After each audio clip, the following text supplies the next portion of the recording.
মায়ানমারের সীমান্তবর্তী বাংলাদেশের মূল ভূখণ্ডের সর্বদক্ষিণের শেষ জনপদ শাহপরীর দ্বীপের জেলেপল্লীতে বিরাজ করছে অপহরণ আতঙ্ক।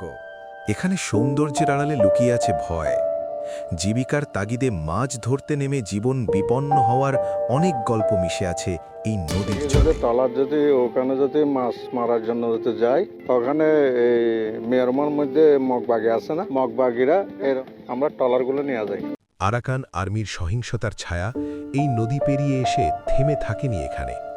রক্ষা পায়নি ওপার মায়ানমারের জেলেরাও। এই ভয় আর অনিশ্চয়তার মাঝেই জীবন চালিয়ে যেতে হয় মানুষগুলোকে। এ নদী শুধু পানি বহন করে না, এ নদী বহন করে মানুষের বেঁচে থাকার সংগ্রাম। জীবিকার তাগিদে প্রতিদিন মাছ ধরতে নামেন জেলেরা, কিন্তু প্রতিটি যাত্রাই যেন এক অনিশ্চিত প্রত্যাবর্তনের গল্প। করলে বলা যায়, আরাকান আর্মির হাত হতে রক্ষা পায়নি হোক মিয়ানমারের জেলেরাও। পরিস্থিতি স্বাভাবিক রাখতে টহল জোরদার করেছে বিজেপি।